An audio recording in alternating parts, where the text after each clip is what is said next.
So what I learned today was that Parler is the worst. Tell me about Parler and why you don't like it. So I went on it because I was like, well, maybe I can curate some followers for Last Call. Just try it.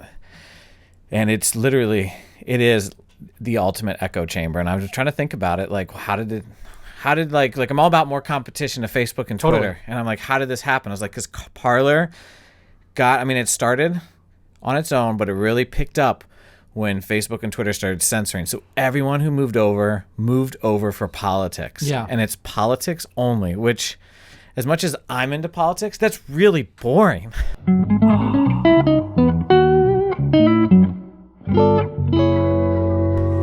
Like, it's so boring. And I actually had one I'm just going to be a typical, I'm just going to try to post controversial stuff to see if I get any reaction. Nice. It's I guess trolling. Yes.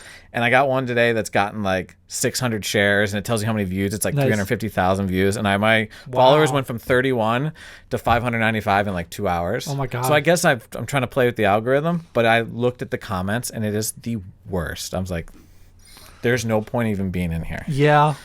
I feel like I would make a lot of people angry if I showed up on Parler. Don't want to go because there's no I haven't done it yet, but puppy pictures. There's no look what I did today. It's all hashtag Trump election stolen and God. MAGA. That's so terrible. And I was like, this is all it is. It's very boring. That's the problem with politics is both sides are bad, So every time I get really fed up with the left, because I'm like, God, these lefts they're totalitarian fascists. They're horrible. I can't believe what they're doing. And then I look to the right and I'm like, oh, you guys are no better. What's wrong with you? So I make everybody mad because being I don't want to say in the middle because it's perpetuating a false stereotype of the political spectrum. But I'm not in the middle, but I'm not either of those things. I'm a libertarian, and I think that people should be free to make their own decisions, and both left and right disagree with me on that. And so it's always sad to see that. Yeah, and I blame Facebook for it, or Twitter, because they started censoring and they kind of forced people off or people chose to leave, but now you've created more of an echo chamber on your own platforms. Yeah, and a huge new the way echo competition chamber. works is if if something is not satisfying a need, something else pops up and people migrate to it. And the need that Facebook wasn't satisfying is the need for people on the right to rant about Trump and not get censored. And so that's what you're going to get in the population, in the competition. It's terrible. There's no variety. Everyone thinks the same there. It's very, very, very sad. I don't like it. Sad. Let's have some drinks to make us feel better. Let's do it. I just brought basic Maker's Mark. Okay. I'm not opposed. Kibby mocked us a little bit for our bad liquor choices, like my dentist-made whiskey I brought. And you think he's going to not mock us for Maker's Mark? I'm hoping I can slip under the radar. I just want to be not noticed. Yeah. When I was in boot camp, that was my whole strategy. I didn't want to stand out in any way. I don't want to be the star. I don't want to be the worst. You just want to kind of get in and get out. Yeah, totally. Luckily, I was 23 when I was in boot camp, and there was a bunch of 18-year-olds that were complete How morons. similar was it to the first half of Full Metal Jacket? It's pretty close. Pretty close? You're pretty much just degraded as a human being. Was it Marines boot camp or was it Navy? Navy, okay. But yeah, I was with an older group. Most of the guys I was with were in their early 20s, so we didn't have a lot of 18-year-olds. We had a few that had never lived outside of mommy and daddy's house, so they took most of the heat for us. So as much as they annoyed us, we really loved them. Yes, makes sense. They did the dirty work. Well, this is our Thanksgiving show. So happy Thanksgiving, Mike. Yeah, happy Thanksgiving. Tell me, are you going to be celebrating Thanksgiving in an illegal fashion this year? Very illegal fashion. I don't really look into the laws because I don't care. So they can say whatever my limits are. My in-laws are a little worried because they have 8 children and their spouses now. Yeah. And my father-in-law is one of 8, and they usually celebrate at their house. And one of their neighbors is very risky. They're like, man, if we have too many cars parked outside, he's definitely calling on us. Yes. But I go to my parents' house. We're doing what we always do. Screw whatever. Well, they're in Maryland, so screw the governor of Maryland. Yeah. Screw the governor of Virginia. We're doing what we want. Good for you. I'll be in Georgia, which is not that locked down right now. So I think what we are going to be doing, we'll have 3 households together. I think that will be legal in Georgia, but illegal in many other states if we were to do it in those states. So I know like Oregon, Michigan, Ohio, a lot of those states would not let people do what we're going to do. But I think we can get away with it in Georgia because Georgia is not yet, even though it went blue this year, pending any recounts, even though Georgia went blue this year, I think that they're not quite to the point where they're going to arrest you for having Thanksgiving in your own home with a couple of family members. They're not ready to go full blown. I don't know what we're going. Yeah. So there's like this second wave coming, or the second fear. I don't know if it's spurred on the confidence of the mainstream media with the Joe Biden election. It looks like, hey, we're going to push this narrative again and get everyone to lock down. But Virginia's shutting down to where now it's 25 people per buildings. You know, it got up to 250. There's more fear. Vaccines are coming out. I mean, I feel like we're hitting maybe a second wave, but it's like the next step in a weird way. Yeah, it's kind of scary because, now that Biden is going to be president, there's a lot of talk about mandatory vaccinations. There's talk about second wave of lockdowns. And where our good friend and colleague Matt Battaglia lives in Philadelphia, they have banned private gatherings. Just period. And for 21 days, I think, or for until the end of the year. They said, any private gatherings over, like, I think it's more than one household. If you have anyone outside your family coming into your home, they ban that, which is insane. That's completely crazy. And so, like, this is the stuff of nightmares and totalitarian hellscape. Did you see in Australia, one of the cities or regions or provinces, whatever they call in Australia, went down like complete lockdown, and there was like a massive influx into like Sydney where there is not really a lockdown. Like everyone just left that area. And that's interesting. We're doing a 2-week vacation in Sydney. Nice. It was like last night, like the last planes left this one city in Australia to head, and like 9 planes took off, and it was completely packed. But I have a question I kind of want to pose. I've been seeing. Hit me with your question, Mike. I'm ready. I poo-poo the conspiracy theorists because I usually assume that conspiracies they assume that whoever the actors are in their conspiracy has an unbelievable talent for predicting like the future, like being able to react. Totally. And you just can't possibly know. So that's usually why I poo-poo most conservatives. Right. Or conservatives. Well, conspiracy theories. Conspiracy theories. But so I've seen this great, like they're calling it the Great Reset. Justin Trudeau had mentioned it. Yeah. It's these like, with COVID comes this opportunity to, reset the economy, to end inequality. And with kind of that narrative, my big question here is going to be, how do libertarians respond to this, especially someone like you who doesn't believe in the government? Because I'm also seeing the vaccines coming out. Everyone's worried about mandatory vaccines. But with this Great Reset, the vaccine's not going to be mandatory by the government.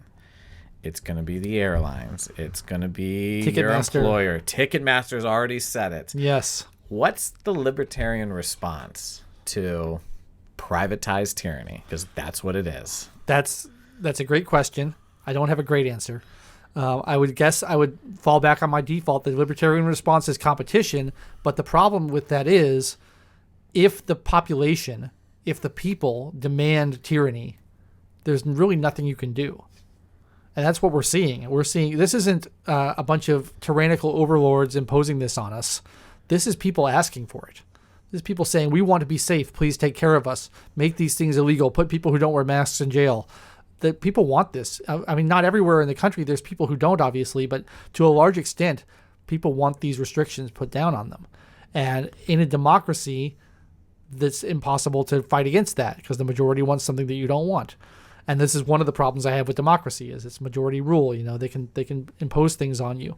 And it's not just in government, it's in business as well.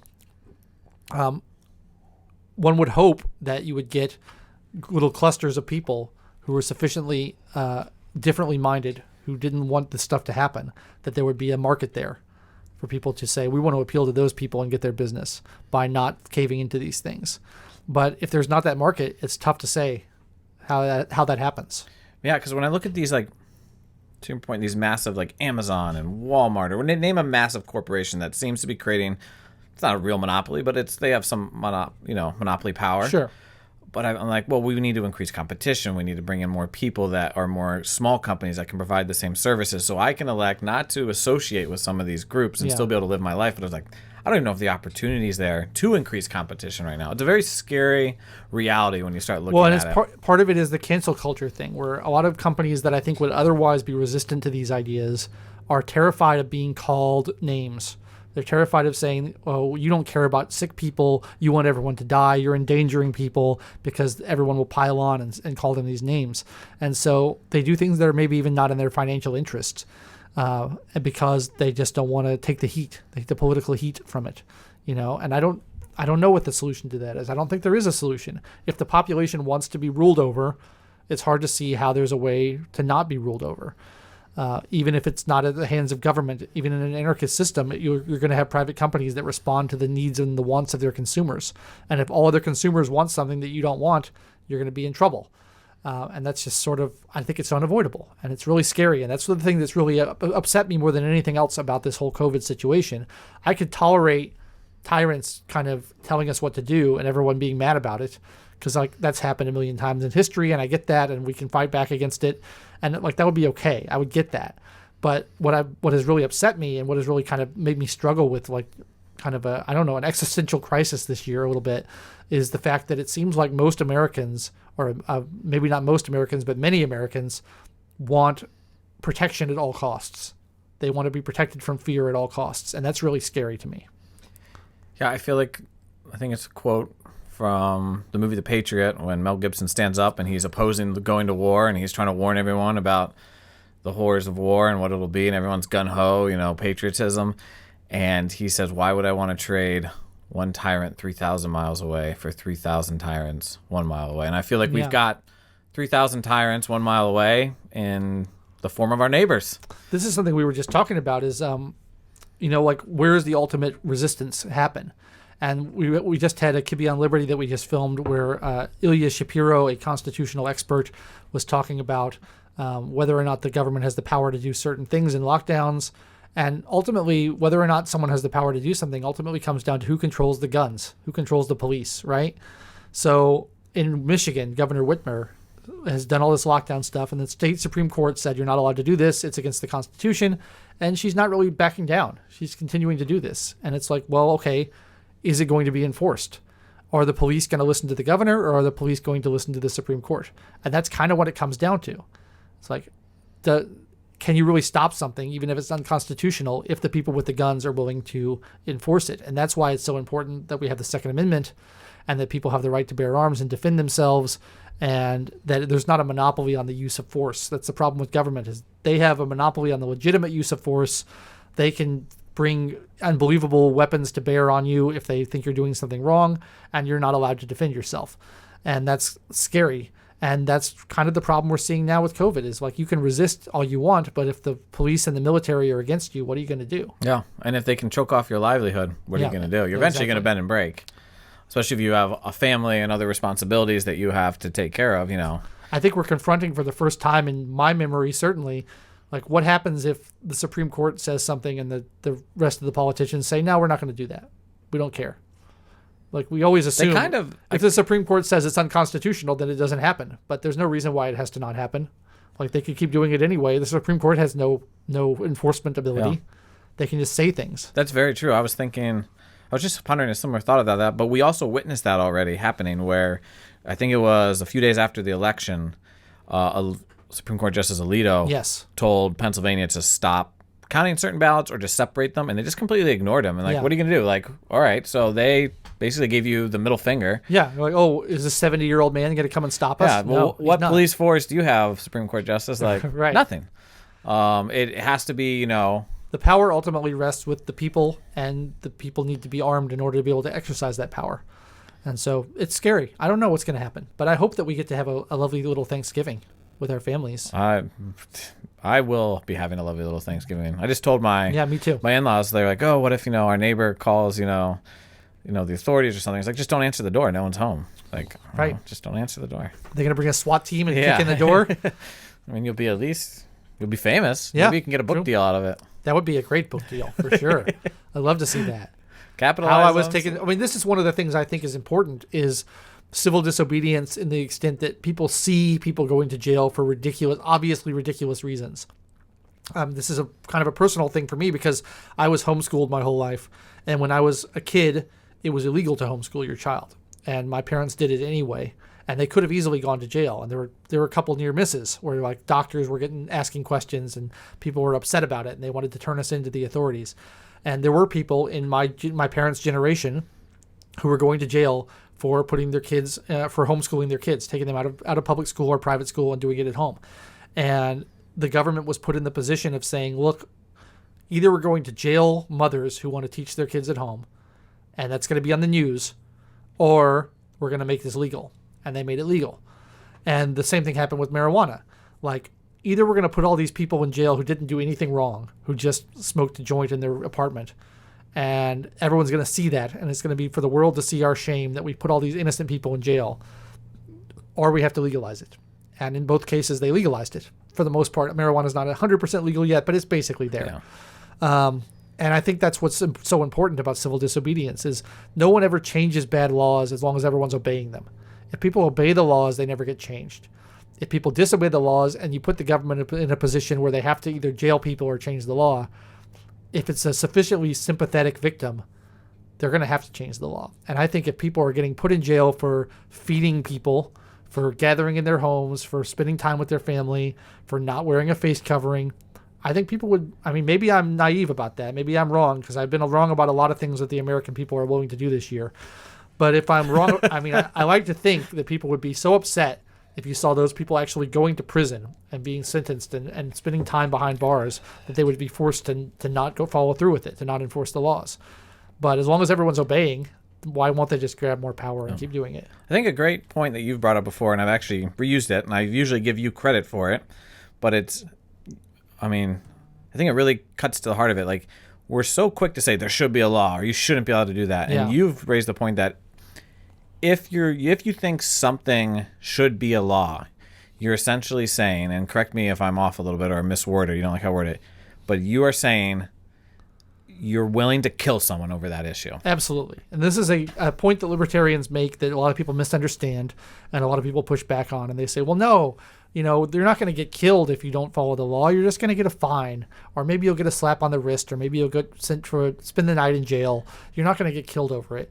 But it's the principle of the thing, right? Like, if you actually say, I'm not going to follow this law and I refuse to recognize the legitimacy of this law, there's ultimately, it's going to come down to you versus the state. And if you resist sufficiently hard and you say, no, I'm not going to jail, I'm not paying your fine, I'm not getting the slap on the wrist, I'm not letting you do these things to me because what I did is fine and you don't have the right to make it illegal, ultimately they have no choice. They have to come and try to take you with guns. And if you resist, they have to shoot you. It's going to happen. And just the fact that it doesn't happen doesn't say anything about the fact that it will ultimately happen if someone is willing to resist hard enough.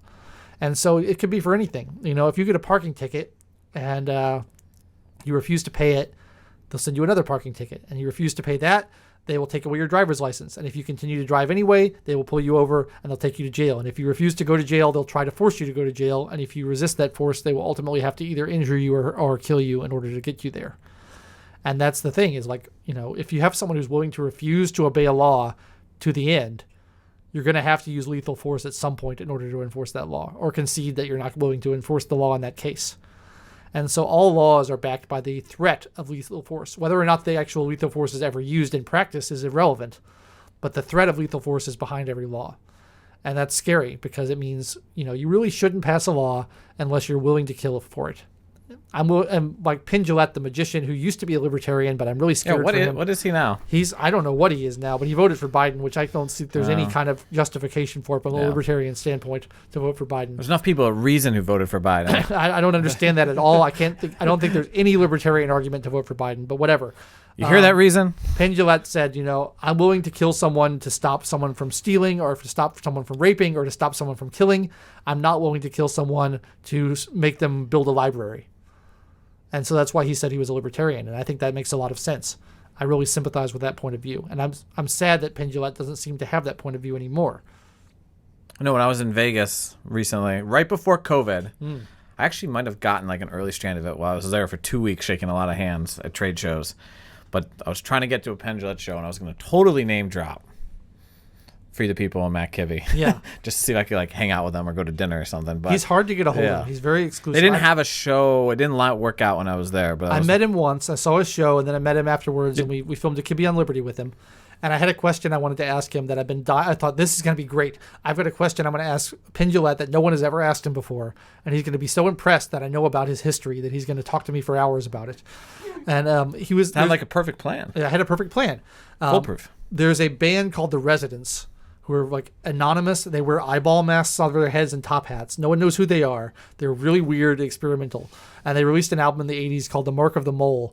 And Pendulette does a voiceover on that album. And no one knows anything about them. They're like super mysterious. And so like it's really obscure Pendulette reference. So I met him and I said, Pen, tell me what it was like working with The Residents. And he went, oh, they were really nice. And that was it. And then he moved back to whatever else he was doing. And I was like, oh, my plan backfired. It didn't work at all. Yeah, I thought he was like, my gosh, no one's ever asked me this. I'm going to make friends with Penn for life with this question. But no, it didn't work. Didn't even follow you back on Twitter. But you should listen to The Residents. They're great. Is it, when you describe it, it made me think of that one band that has the people, or the fans at least, they dress up like clowns. The Juggalos? Yes. Yeah, the Insane Clown Posse people. Yes, that's the first image that came to my mind. You know, the Insane Clown Posse, their music is terrible. But I kind of love their fan base and the whole culture around them because they're just like, they're so rebellious and they're so like... Very Grateful Dead kind of. It really is, yeah. It's a little more anarchic Grateful Dead. They're not as hippie-ish. They're a little more... But they're fantastic. I love the Juggalos. Yeah, they created a subculture that brings people together. Totally. To dress like clowns I'm or really something. into subcultures. I think subcultures are so cool. I love that people can like find people who are like them and share their dementia and their weirdness and like have a happy little gathering together. Did any of this come up in your book? Subcultures? Your new book that you're working on. No, I don't talk about subcultures much in my book, although I do mention like in the Satanic Panic in the 80s, there's like the heavy metal kids and the goth kids. And like they're, you know, they were kind of demonized. Goth kids, not so much. They were a little bit. But the heavy metal kids, you know, people thought that they were all Satanists because they put pentagrams on their album covers. And, you know, Ronnie James Dio did this, which is not a Satanist symbol, but people think it is. I thought that was just Rock On. Am I missing nothing? Well, or is that? This is... No, it's I Love You. I'll explain if you want me to. Please. Because it's kind of interesting, and you may be interested as a Catholic. This is a Italian and also Hindu, I think, but mainly Italian symbol for it's called the mano cornuta. They're horns, a hand with horns, and it's a blessing or a defense against the evil eye, against curses. And so when Italians want to ward off curses, they do that. And it's a protection symbol, and it's been done by Catholics in Italy for hundreds of years. And Ronnie James Dio, who was the metal singer from the band Dio and was in Black Sabbath for a little while and was in Rainbow for a little while, he had an Italian grandmother who used to do it a lot. And he started doing it at concerts in his metal shows, and all of his fans started copying him. And that's where it comes from. The Rock On sign comes from this Italian blessing that's like, get away from me, evil, get behind me, Satan. And for some reason, people think that it's a satanic symbol, but it's exactly the opposite. Very interesting. So I actually did not know that and did not see that. The only other time I've seen that is down in Texas where... Oh, yeah, hook 'em horns. Or if you're in Oklahoma, you go down. Yep. But my mom is 100% Italian, and her father grew up, who has now passed away, my grandfather, in Italy. And he was very superstitious, to your point, to where, like, if I stepped over my brother...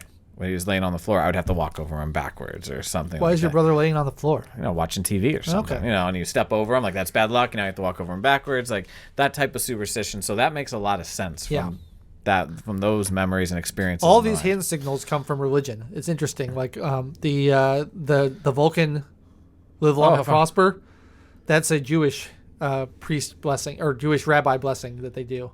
So someone just Leonard Nimoy who appropriated these things. Yeah, Leonard Nimoy is Jewish, and he took it from what he saw at Temple, and he started doing it in Star Trek, and it's the live long and prosper symbol. So someone appropriates these religious symbols, then a subculture gets a hold of it, and then us, you know, conservative folks on the outside see it, and we're like, that's demonic, and then before you know it, you got a demonic symbol that was never demonic. Exactly. And then there's, I have a lot of friends like that. I can relate. A lot of people I like very much, but I get a lot of very interesting conversations, a lot of knee-jerk reactions to a lot of different things. Yeah, it's very interesting.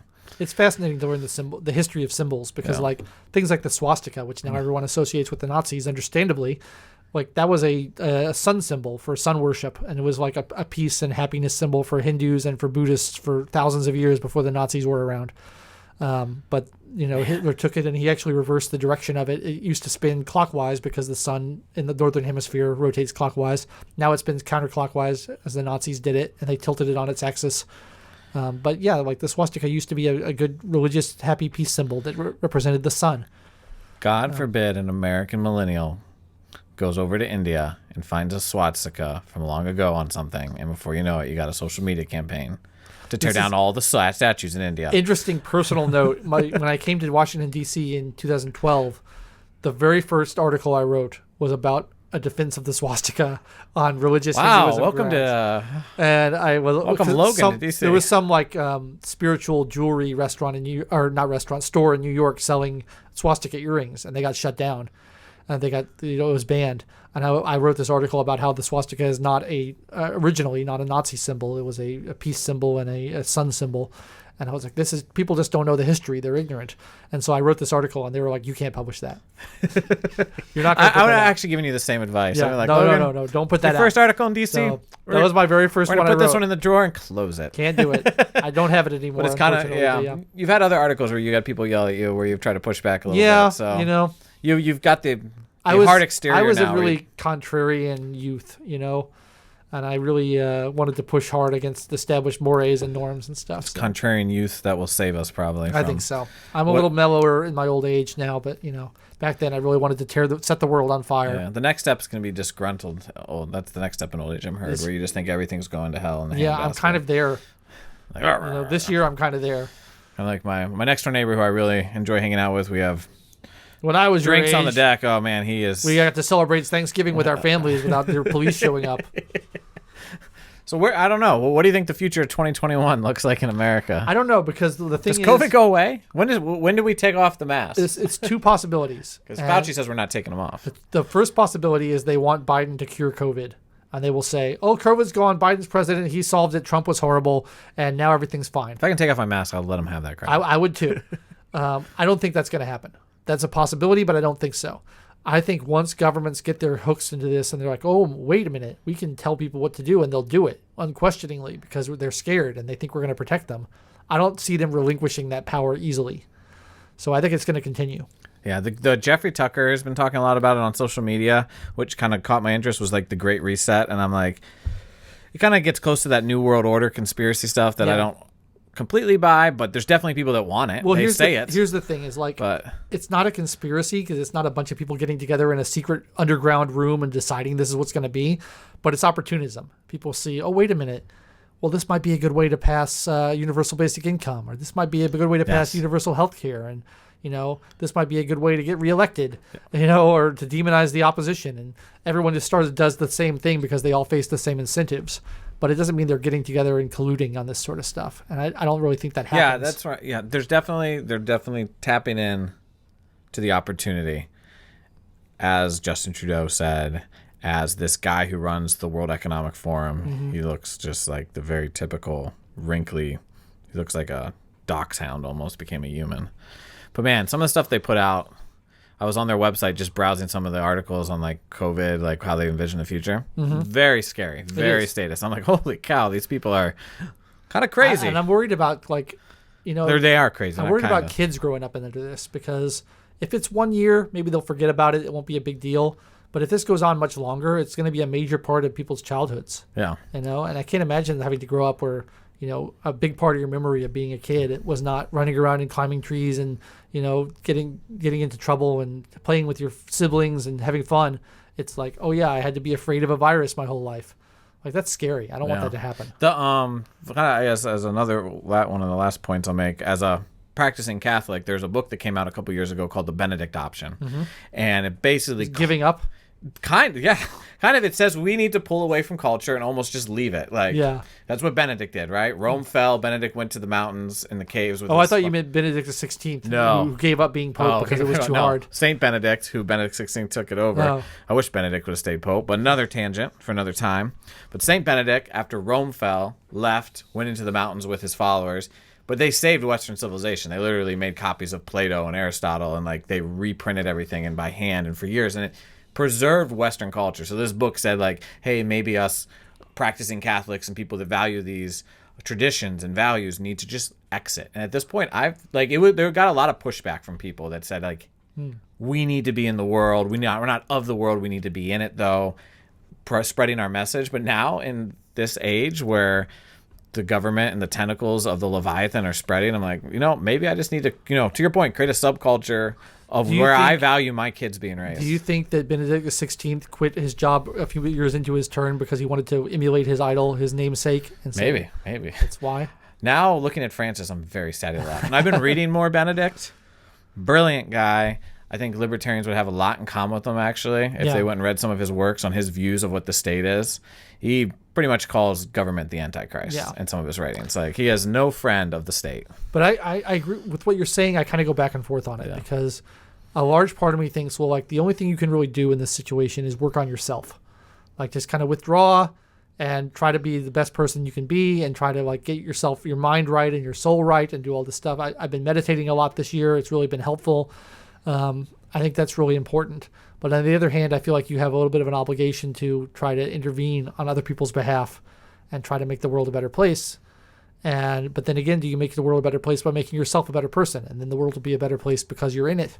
I don't know. I go back and forth on it. I don't have an answer for you. I wish I did. I wish I knew. Yeah. I guess do both and just hope. Do both and hope. Control what you can control, and then now, what do you guys? What does your family do for Thanksgiving? Is it turkey, stuffing, the traditional mashed potatoes? It's turkey. Stuffing is the most important part for my family. Mm-hmm. I saw a map recently of most popular dishes based on region. I want to talk about that map, but go ahead.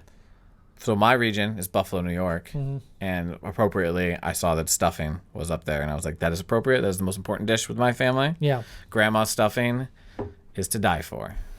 What's going on with Maine? Maine had side salad as their most important Thanksgiving salad. Maybe we should give it back to Canada. I think we got to get rid of Maine. It's no good. It's very upsetting. We'll give them California too. It'll be a package deal. I also, my family loves stuffing and potatoes. So you're not the mac and cheese that the South claimed? It claimed that Georgia was mac and cheese, but we are not mac and cheese people. We are stuffing people. I saw that because Virginia made up the mac and cheese. I was like, interesting. I'll have to ask some of my native Virginian friends. Yeah.